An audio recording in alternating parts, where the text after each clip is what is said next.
Sobat Hijau, selamat datang di Berisik Posko bersama isi Posko. Podcast kita akan membahas tentang lingkungan, inovasi, hijau, dan masa depan berkelanjutan.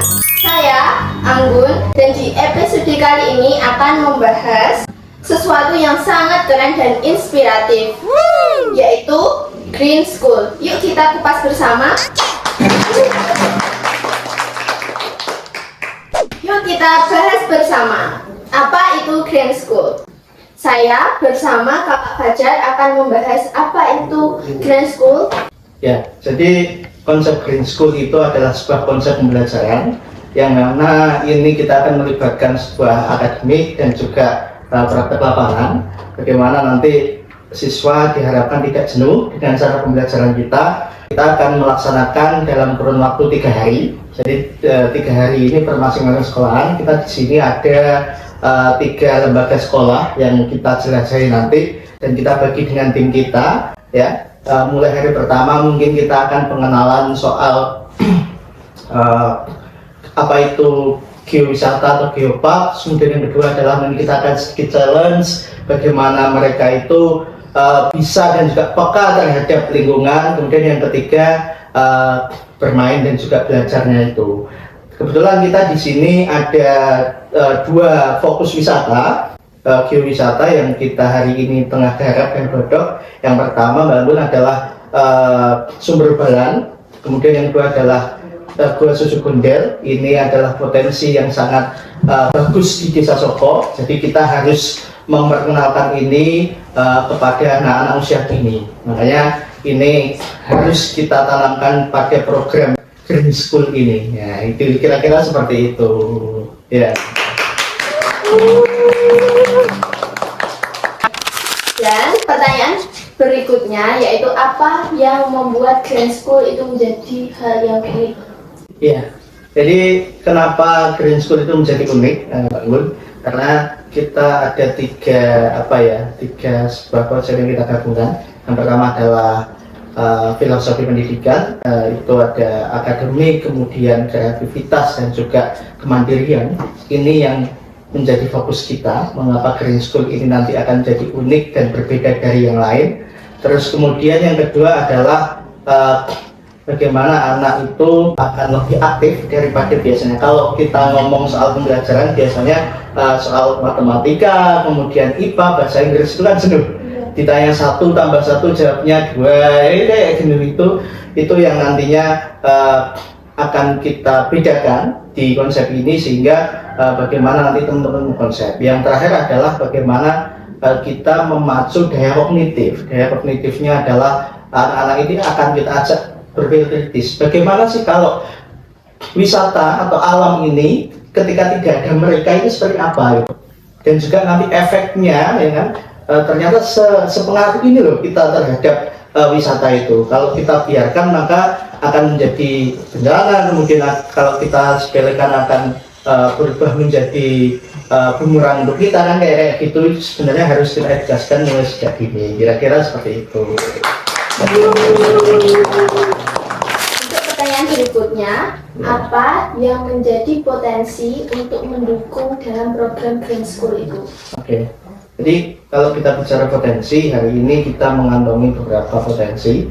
Yang pertama adalah ketersediaan lahan. Jadi alhamdulillah di Desa Soko ini masih banyak lahan yang nganggur, istilahnya tidak padat penduduk. Makanya ini menjadi potensi kita. Mungkin nanti ini yang akan menjadikan praktek di hari kedua.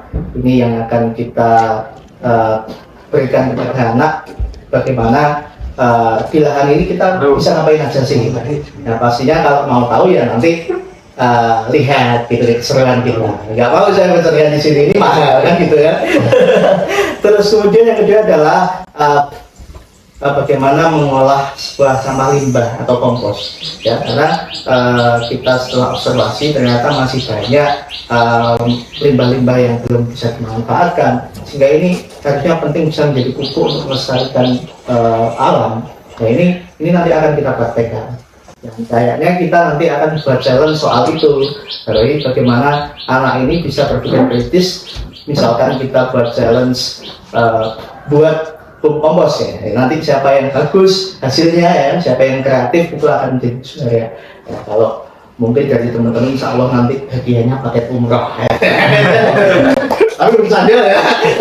Kalau saya sendiri belum umroh kan gitu ya. Terus kemudian yang terakhir, potensi ini yang besar yang kita butuhkan adalah support dari desa. Peran aktif lembaga pemerintah desa ini yang menjadi potensi untuk kita bisa survive di desa Soko selama 3 hari di sekolah, kemudian selama 30 hari ini juga tak luput dari support dari pemerintah desa kepada terutama Bapak Kepala Desa.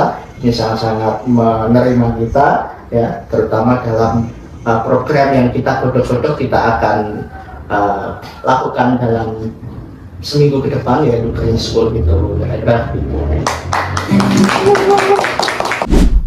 Untuk pertanyaan berikutnya, apa kegiatan hal apa yang sesuai yang akan diterapkan di sekolah dasar itu? Ya, kalau kegiatan kita relatif banyak ya.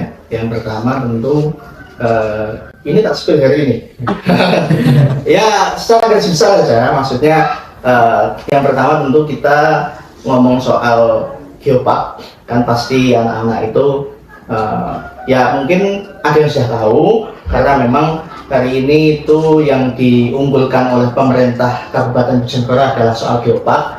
Ya sedikit simpang siur pasti tahu, tapi kita nanti akan mencoba memperdalam, mengasah lagi apa pengetahuan tentang geopark itu. Terus kemudian yang kedua tadi soal kepedulian terhadap lingkungan, itu kegiatan yang mengacu daya pikir kritis, kreativitas seorang siswa, bagaimana nanti dia akan kita fasilitatori, kita dampingi untuk menciptakan gerakan-gerakan yang sadar terhadap lingkungan. Terus kemudian yang terakhir ini sebagai sebuah inisiasi kejenuhan, setelah 2 hari kita bicara soal geopark, kemudian kesadaran lingkungan. Yang terakhir ini mungkin nanti kita akan bermain sebagai bentuk reward atau apresiasi terhadap murid yang sudah membantu dalam mensukseskan program Green School ini.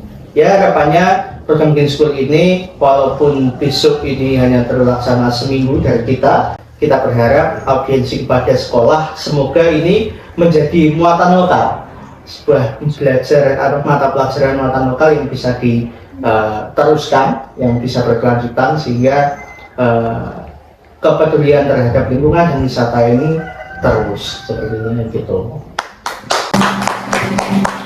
Untuk pertanyaan terakhir, bagaimana cara menyampaikan materi Green School terhadap siswa SD agar itu lebih mudah dipahami dan menarik gitu? Bagaimana?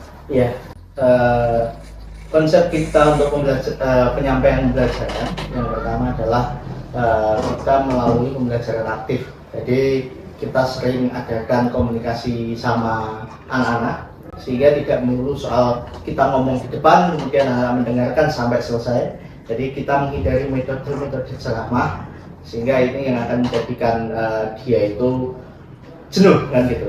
Terus kemudian yang kedua adalah penyampaian informasi secara permainan. Barangkali nanti ada visual ya, misalkan ini loh permainan tepuk sadar lingkungan atau tepuk hijau dan lain sebagainya, itu pasti akan ada.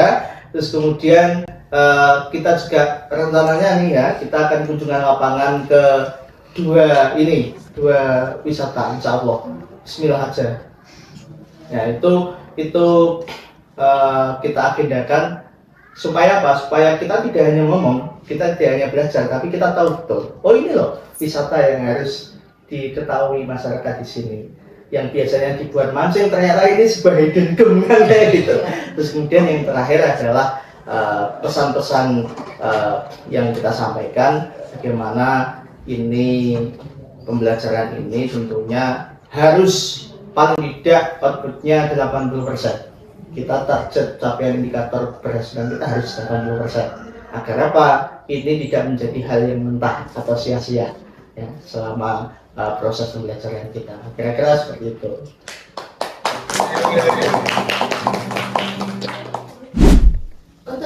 pertanyaan telah selesai.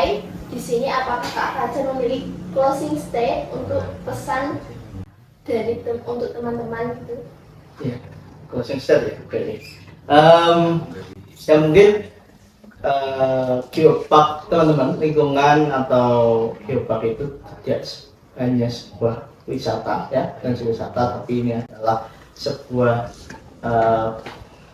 hak kekayaan intelektual. Makanya ini adalah warisan geologi, warisan budaya yang kita di sini harus menjaganya, sehingga kita berperan penting terhadap tumbuhnya ya atau terawatnya sebuah geowisata. Jadi kita harus peduli.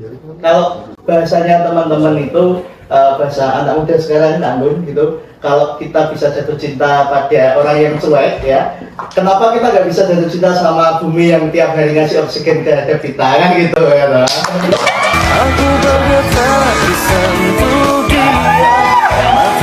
Jadi ayo teman-teman kita rawat bumi kita ya, kita sayangi, kita maksimalkan potensi-potensi geowisata. Ini adalah warisan budaya, warisan geologi, hak kekayaan intelektual kita. Ada seperti itu.